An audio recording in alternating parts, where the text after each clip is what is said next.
Rais wa Zanzibar na mwenyekiti wa Baraza la Mapinduzi Dr. Hussein Ali Mwinyi amesema mageuzi uchumi na fedha yaliyofanywa na serikali yamekuwa msingi muhimu ya kuijenga Zanzibar unaoshirikisha wananchi katika ujenzi wa nchi yao. Rais Dr. Mwinyi amesema hayo wakati wa hafla ya kumpongeza Rais Dr. Mwinyi kwa mageuzi ya uchumi na fedha na utoaji wa magawio kwa wawekezaji wa Zanzibar Sukuk na uzinduzi wa skimu za hifadhi ya jamii yenye kufuata misingi ya hafla iliyofanyika viwanja vya Ikulu mkoa mjini Magharibi Unguja. Amefahamisha kuwa serikali imefanikiwa kwa kuwa na sera madhubuti, mifumo ya kisasa na usimamizi bora wa fedha za umma uliochangia kukua kwa uchumi kwa 7.2%, ongezeko la uwekezaji wa ndani na nje ya nchi, udhibiti wa mfumo wa bei, mapato yameongezeka kwa 278% kwa kipindi cha miaka 5 iliyopita na kuimarika kwa sekta za huduma ikiwemo utalii, kilimo na uvuvi. Ameeleza kuwa mageuzi hayo yamefanyika chini ya misingi bora ya uwazi, uwajibikaji na matumizi bora ya teknolojia za kisasa. Wananchi, wageni waalikwa, mabibi na mabwana, mageuzi ya uchumi na fedha tuliyoyaanzisha nchini yamekuwa ni msingi muhimu wa kuijenga Zanzibar unaoshirikisha wananchi katika ukuaji wa uchumi wa nchi yao. Tulianza kwa kuweka misingi ya sera madhubuti, mifumo ya kisasa na usimamizi makini wa fedha za umma. Sasa tunashuhudia matokeo kama ifuatavyo. Kwanza, uchumi wetu umekuwa kwa zaidi ya 7.2% kwa mwaka. Uwekezaji wa ndani na nje umeongezeka.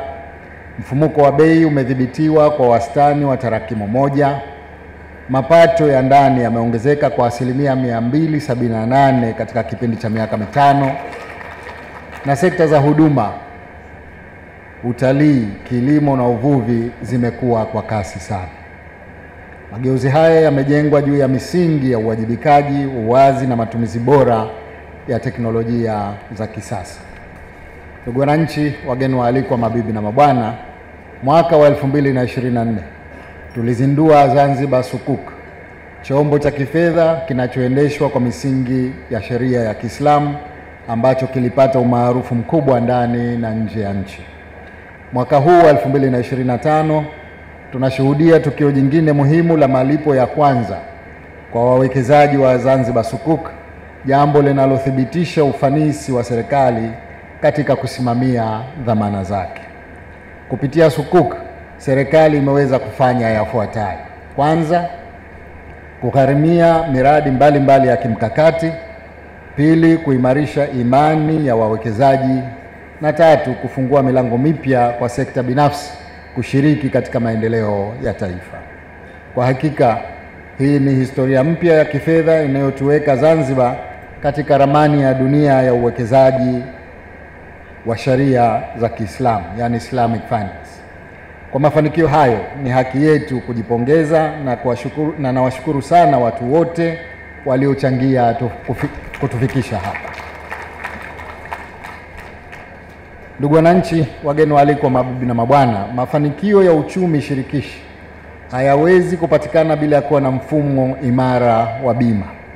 Kupitia ZIC tumeanzisha mfumo wa bima ya Kiislamu, yani takaful, ambao utatoa huduma za bima kwa msingi wa sheria kama tulivyoelezwa.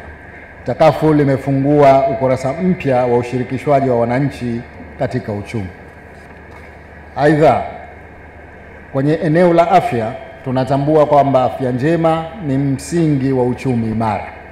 Serikali imeanzisha mfuko wa bima ya afya Zanzibar ili kuhakikisha kila Mzanzibari anapata huduma bora za afya popote alipo bila kujali kipato chake. Kupitia mfuko huu, huduma za afya zimeanza kupatikana kwa urahisi zaidi. Vituo vya afya na hospitali zinapata fedha kwa wakati na wananchi wanapata uhakika wa matibabu bora. Sasa waziri ameyasema mengi hapa kuhusu yanayosemwa huko majukwaani. Mimi nisingependa kuyazungumza haya kwa sababu kwa kweli hakuna hata haja ya kujibu lolote. Anapokuwa mtu kaamua kutunga hivi maneno akayasema, hana ushahidi, hana facts, kwa kweli watu kama hao, mimi huwa nasema upuuzi hupuuzwa. Kwa hiyo wala sitochukua muda wangu kuingia katika hilo. Wageni waalikwa, mabibi na mabwana, serikali pia imefanya mageuzi makubwa katika mfumo wa hifadhi ya jamii nchini.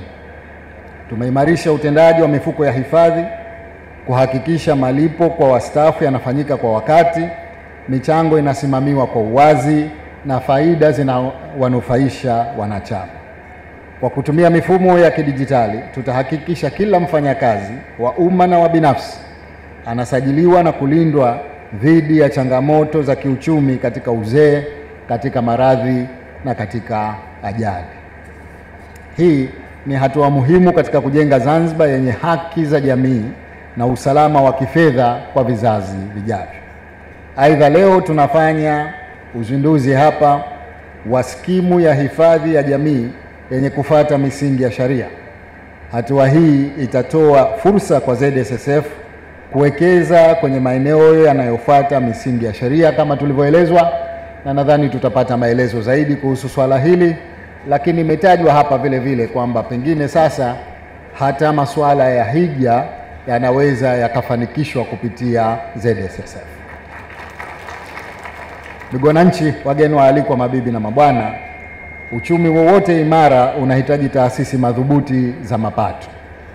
Serikali imefanya mageuzi makubwa katika ukusanyaji wa kodi na kuimarisha mamlaka ya mapato ZRA na mifumo yake yote ya ndani. Tumeweka mifumo ya kidijitali ya ukusanyaji wa kodi ambayo imepunguza kwa kiasi kikubwa mianya ya upotevu wa mapato, imeongeza ufanisi na kurahisisha ulipaji kwa walipa kodi. Kwa mara ya kwanza, uwiano wa mapato ya ndani umeongezeka kwa kasi na sasa Zanzibar inajiendesha kwa sehemu kubwa kwa kutumia rasilimali zake za ndani. Lengo letu ni kujenga utamaduni wa kulipa kodi kwa hiari, kwa kuelewa kwamba kodi ni chachu ya maendeleo na si adhabu. Imeelezwa hapa vizuri na ZRA mafanikio walioyapata, na kwa kweli sote tunajivunia.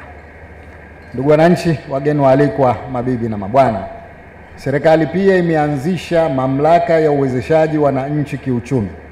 Taasisi hii ina majukumu makubwa yafuatayo kama yalivyoelezwa. Napenda nirejee kidogo. Kwanza, kuwapatia wajasiriamali wadogo na wakati mitaji, mafunzo na ujuzi. Pili, kutoa mikopo isiyo na riba kwa wajasiriamali wadogo na wakati. Tatu, kusaidia vijana na wanawake kuanzisha biashara endelevu. Na nne, kujenga tabaka jipya la wananchi wanaojiajiri wao wenyewe. Hii ni hatua ya kujenga uchumi jumuishi, yani inclusive economy, ambapo kila Mzanzibari ana nafasi ya kuchangia katika ukuaji wa uchumi wa nchi yake. Ndugu wananchi, wageni waalikwa, mabibi na mabwana, kwa kuhitimisha, napenda kutoa shukrani zangu za dhati kwa waandaaji wa hafla hii wakiongozwa na Ofisi ya Rais Fedha na Mipango, pamoja na taasisi na wadau wote walioshiriki kufanikisha tukio hili.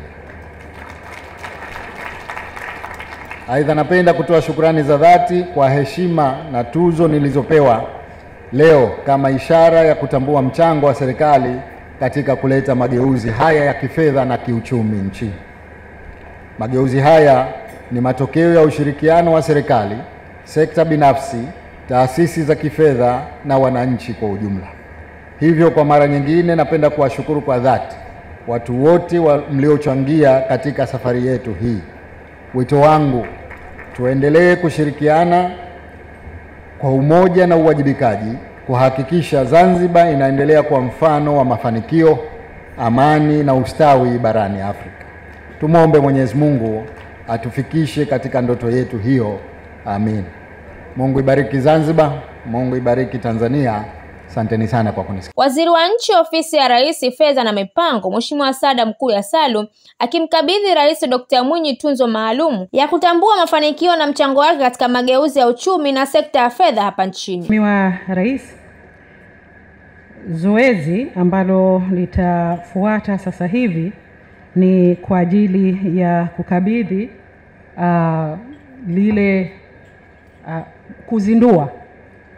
kuzindua gawio la wawekezaji wa Zanzibar Sukuk. Najua wengi tumefurahi na Mheshimiwa Rais, nimepata simu nyingi, kila mtu anasema kumbe leo alhamdulillah mifuko yetu itajaa. Sasa tutakuwa na sample ya wawekezaji ambao tutawakabidhi gawio hilo, lakini muamala tunatarajia ufanyike kesho kuanzia saa 6 ya usiku, yani ya kuamkia tarehe 22. Tunawaomba wote kabisa kwamba sijui kama tutaweza kulala, inawezekana, lakini tusiwe na wasiwasi kwamba itakapofika saa 6 ya usiku basi simu lazima, kwa sababu kila mtu kwenye akaunti yake muamala utasoma tukijaliwa. Tumekaa vizuri, PBZ iko tayari, na nimewaambia tusisubiri asubuhi, saa 6 usiku PBZ wahakikishe kila mtu muamala wake unasoma katika akaunti yake. Sukuk oye! Nawashukuru sana. Kwa hiyo naomba tuendelee kujitayarisha ili kwa wale ambao leo watapokea cheki zao kwa niaba ya wengine. Naibu Katibu Wizara ya Fedha na Mipango, Aboud Hassan Mwinyi, ametoa shukrani zake za dhati kwa Rais wa Zanzibar na Mwenyekiti wa Baraza la Mapinduzi Dr. Hussein Ali Mwinyi kwa miongozo yake aliyoitoa katika mageuzi ya kifedha na kiuchumi. Mheshimiwa Rais, leo tarehe 20 Oktoba mwaka 2025 tuna tukio kubwa la kihistoria katika nchi yetu kwa ujumla wa kuzindua rasmi malipo ya awali ya utoaji wa gawio kwa wawekezaji wa hati fungani inayofuata misingi ya sheria, ambapo kwa kiasi kikubwa uwekezaji katika hati fungani hiyo ulifanywa na wadau mbalimbali kupitia sekta binafsi na umma.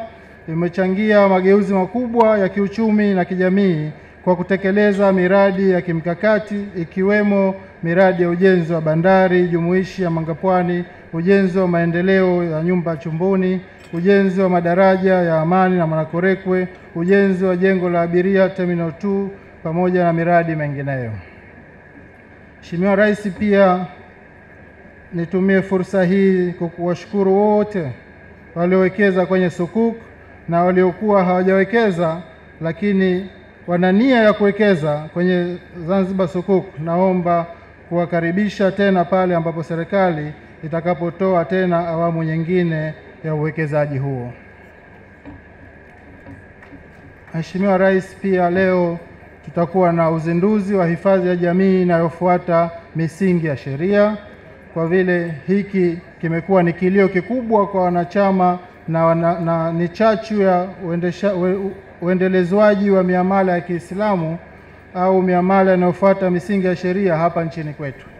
Uanzishwaji wa skimu hii ni mpya kwa Zanzibar, ila zipo taasisi zetu za kifedha zimeshaanzisha miamala inayofuata misingi ya sheria kama mfano mabenki, bima, mifuko ya uwekezaji, masoko ya fedha na kadhalika. Nikiripoti mimi ni Fatma Haji wa VOP TV. Tembelea YouTube channel yetu VOP Online TV kwa habari moto moto. Subscribe kisha bonyeza alama ya kengele ili kuwa wa kwanza kupata taarifa zetu. Usisahau kulike, kucomment na kushare. VOP Online TV. VOP Online TV.